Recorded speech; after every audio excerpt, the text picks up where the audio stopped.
Welcome to the Unapologetic Man Podcast, the only podcast that's all about self-improvement, confidence, success, women, and being a man without making any apologies for it.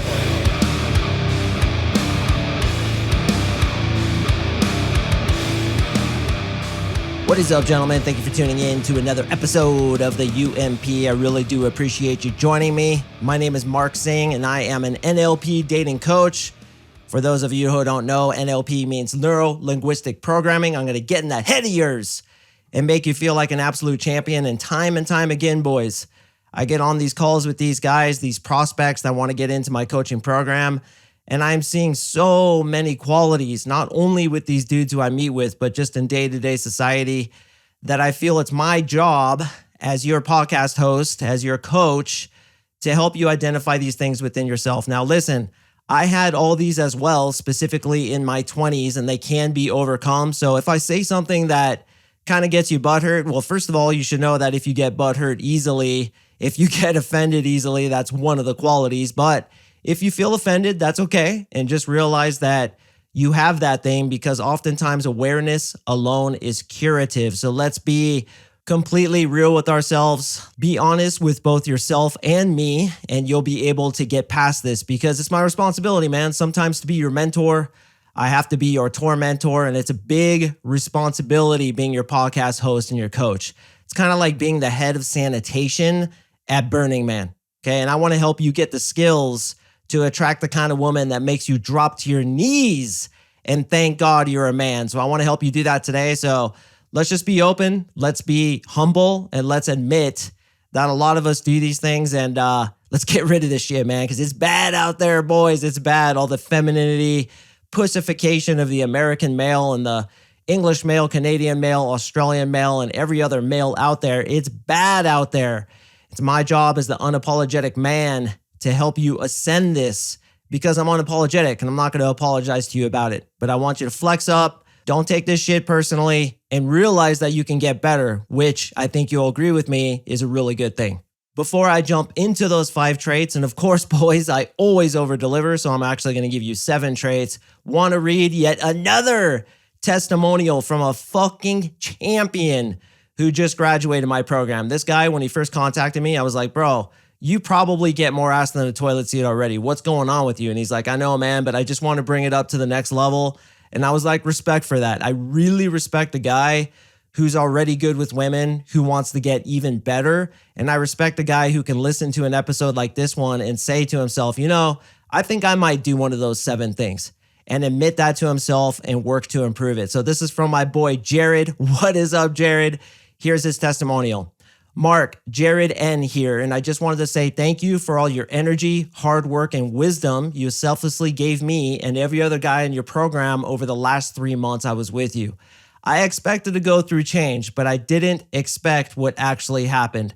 Consistent dates, a steady trading of the paint, if you will, with several 8s and above, and most importantly, personal growth. And personal growth is in all caps. He goes on to say, and I believe this is towards you guys, you will have a lot of success here. You will fail along the way. And most importantly, you will experience mass amounts of personal development and growth here. It's challenging, it's exciting, it works, and biggest of all, it's a shit ton of fun.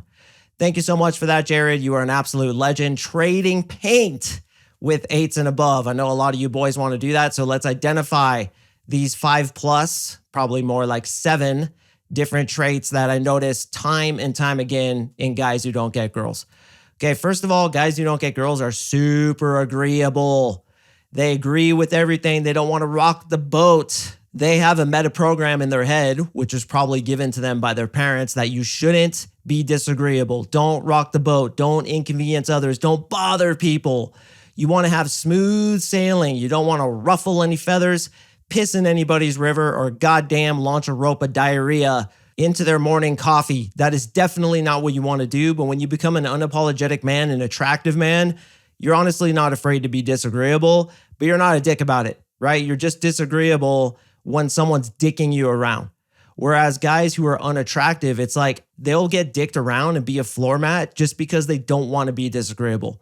And there's the difference is, are you a floor mat to people? Do you bend over backwards to people? Does everybody say, oh, you're so nice? Or do girls friend zone you and say, oh, Carl, you're such a nice guy. I just love you so much, but I don't see you that way. The infinite Carl in the friend zone prison, dude, never to escape. Or friend zone Freddie, needy Ned, and agreeable Andy. These are the types of dudes who you don't want to be. The second thing I notice about guys who don't get girls is they have high voices. And you know who has a high voice? That's right, yours truly. But you can tell by my tonality that I have a strong frame, that I'm willing to lead, that I'm a leader of men. Now, it doesn't matter so much about the tone of your voice, whether it's deep or it's high. It's the pitch of it, the way it's delivered to women as well as men. So the biggest difference that I notice, and you guys who have been listening for a long time, hopefully you can predict what I'm about to say. And you guys in my coaching program, if you don't know what I'm about to say, man, smack yourself upside the head so hard your fucking eyeball shoots out of your head, okay? It's about the delivery towards the end of the sentence. Guys who are bad with women go up at the end of their sentences. Hey, how are you today?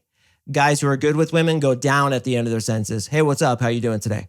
Now, sometimes invariably, you have to ask a question where it kind of goes up at the end, but it's different and it's really hard to explain, but we can sense it as human beings. It's like the tonality goes down, but the pitch goes up or vice versa. I don't really know how to explain it, but basically you have an authoritative voice. So as long as you perceive yourself to be in an authoritative position, and yes, that means when you're speaking to a woman, you literally think that she has a lower social value than you do. And I'm not saying she's less than you. I'm not saying women are less than men. It's not what I'm fucking saying. So don't misinterpret that and email me some rage-induced email about how I'm degrading to women. I'm not. I'm just saying that when you speak to them, you have to lead them. The person who's the leader has a higher perceived social value, both in his eyes as well as the eyes of the other person. So when speaking to a woman, imagine that you're up here and she's kind of down here just from a social standing, and your voice goes from up where you're at to down where she's at. If you think you're a 7 and you're talking to a 9, you're going to perceptually see her as above you, and your voice will go from lower to upper. Thus, you will have a high voice. So guys who are bad with women always speak like that. I hear it in their voices. They're super agreeable and they have that lower to upper kind of tonality or pitch. I don't know the right verbatim when it comes to these linguistic type terms, but I think you guys know what I'm saying. Okay, do I feel like an authority when I'm speaking to this person, or do I feel this person is above me? Now, when I go talk to people, such as if you and I get on a call together, I'm not going to be degrading to you. I'm not going to be an asshole to you, but I'm going to feel like we're equals. And I'm going to speak to you in a way that I know I'm enough. And guys who speak to other people with a tonality or pitch that communicates that they know they're enough, those are the kinds of dudes who get women. Those guys who speak with a pitch or tonality where they don't think they're enough, those are the guys who repel women. And as you're probably concluding, it all comes down to belief systems.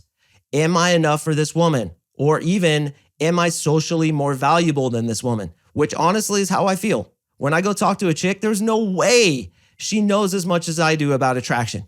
There's no way she has as strong as a frame as I do, because all I do is practice it and I've been practicing it for years. So I immediately go in with confidence knowing I have the upper hand in this conversation. What does she have? Okay, she's hot. So the fuck what? What kind of personality does she have? What accomplishments has she done? What kind of morals does she live by? Does she have integrity? Does she tell the truth? Is she funny? This remains to be seen. So my tonality is delivered in a way where that's communicated. And speaking of Jared, the dude who just gave us that testimonial, he had that in the beginning. But what's interesting is he was a master salesman, but he couldn't apply that to women. So with NLP, I literally transposed his confidence in selling onto women, and then boom, he was off to the races. It was just that little mind tweak for him that had him trading paint with 8s and above. The third quality is easy to laugh. They laugh at everything because they're trying to get into rapport with everybody. Think about a guy who's low value, and this may actually be you. And if it is, just admit it. It's okay. I was there too. But do you laugh easily at things? Are you trying to get into rapport with people? Are you being agreeable? Do you want people to like you, and therefore you laugh at shit that maybe isn't funny? I'll tell you what, when somebody says something to me and I don't understand what they said, I'll be like, what do you mean? Or if somebody says something I don't find funny, I won't laugh. Or if somebody assesses something that I say incorrectly, I'll straight tell them. I'm not afraid to point out the obvious. I'm not afraid to be honest. And there's a trait right there. They are dishonest. And that's the thing is they want people to like them so bad, so they become disingenuous. They become dishonest. They become two-faced. And therefore people don't like them, particularly women, because they want to be liked so badly. And there's another quality about attractive men. They don't fucking care what you think. And when you don't care what people think, boys, people will like you. It's the irony of being attractive. It's the irony of being liked. Stop caring. Stop trying. Just be you. Be honest. Be genuine. And be confident in yourself because you are a fucking champion. And as soon as you realize that, other people are going to realize it too, including women. All right, the next one is obvious, submissive body language. Submissive body language. I highly suggest you guys listen to any of my episodes about body language. Just type in the search bar, MarkSing body language. But good body language is obvious to us, right? It's open, head held high, slight smirk on your face, straight spine, openly walking, taking up lots of space. Guys who are bad with women kind of have their head sunk into their shoulders. They kind of look up at you. Even if they're taller than you, they have this way to like angle their head where it looks like they're looking up at you in a weird way. And shorter guys who are really confident and good with women, it's almost like they look down on you in a way. It's crazy how subtle body language changes can make a guy seem completely fucking different, no matter what he looks like, no matter how tall he is, no matter what quote unquote station he has in society, whether you think your race is unattractive, whether you think your haircut is unattractive or lack thereof, whatever it is that may be unattractive about you, if you believe that it doesn't matter, or better yet, say for example, you're bald and you're a before picture for a Rogaine commercial, if you believe that being bald is sexy as fuck, girls will believe it too. So guys who are unattractive to women, and once again, this goes back to my point on all my podcasts, it all starts inside the head. Guys who are unattractive to women believe that they are unattractive, therefore have submissive body language. And this shit is so subtle, this shit is so unconscious that you can't really consciously change it without actually changing your beliefs. So you could do some things like stand up tall, walk confidently, but even when you do that, a guy like me who's very trained, I can tell you still have insecurities. Like I look at guys in the gym all the time who have all the quote unquote correct body language, but I can still tell they're insecure because what's going on inside their heads. And if I can tell, you're damn right, boys, women can tell too. These chicks are little radar systems who can pick up on immediately your self-confidence, your self-worth, what you believe, and most importantly, what you feel your value is socially compared to hers. That's reflected in your body language. It's reflected in your tone. It's reflected in your willingness to be disagreeable and be unapologetic. The next one, and this isn't all inclusive, but I do notice it pretty consistently. Guys who are bad with women, a lot of them are overweight. A lot of them are overweight. Now, I'm not attacking you if you're overweight. I understand for the vast majority of you guys, you're trying to get that better. But I want to say, as I've said in previous podcasts, that it's all in the fucking head. There's belief systems there. There's schemas, archetypes, and identities that these guys have in their heads that makes them overweight. But oftentimes when a guy is overweight, his estrogen is way higher than it should be because fat produces estrogen. Testosterone is derived from muscle. So the less fat you have and the more muscle you have, and I'm not trying to make you into a fucking meathead, I'm just trying to make you into the alpha that you were born to be, who has a good musculature, who's healthy, has a low body fat, like 15% or lower. I myself am around 8 to 10%. The less body fat you have, the less estrogen you have, and the higher testosterone you have, thus being more attractive to women because women can literally pick up on that. Just like they can pick up on your tonality, just like they can pick up on your body language, they can pick up on your testosterone levels versus estrogen levels, just like we can pick up on a chick's testosterone levels. Have you guys ever seen a chick who's super fucking masculine? It's the biggest turnoff you've ever seen if you're into feminine chicks, as I am, right? Because even if she's not acting that way, you can just feel it from her. Like you can just look at a chick across the room and just sense her estrogen versus testosterone levels. Girls who are super feminine, and I think 90% of you guys will agree with me, are so fucking sexy. Now look at this to further illustrate my point. Have you noticed that oftentimes pretty fat chicks are super fucking feminine? Because they have higher levels of estrogen, because they have more body fat. So I'm not saying that fat chicks are attractive. God knows I never say that because I like really thin, in-shape chicks. But have you noticed too that chicks that work out a lot who are super muscular, they tend to get a little masculine. That's because the testosterone is bumping. So the perfect calibration is difficult for a woman to achieve, just like it's difficult for us to achieve. But the way we do it is through everything I teach in this podcast. Ramping up your masculinity, going out there and facing your fears, being towards oriented, speaking to chicks, working out, eating right, just all the basics. I mean, you know what the fuck to do. The problem is discipline. And I'm actually going to drop a podcast about discipline here shortly because I think a lot of you guys need that discipline. You're letting yourself go, bro. You have partaken in workplace misconduct, financial misfeasance, and living the life of a man who looks like a chicken McNugget with tits. Let's get your shit together, guys. Let's get the body fat down, get the masculinity up. I usually notice guys who are really bad with women, even if they're not overweight, they kind of got that skinny fat thing going. It just seems like they always have a little bit more body fat. Dudes who kind of get ripped, I feel like generally speaking, not always for sure, but generally speaking, they tend to trend towards being more effective with women. All right, the next thing I notice, and this is so pervasive in dudes who don't get chicks, is they procrastinate, they flake, they have an I'll do it later mentality.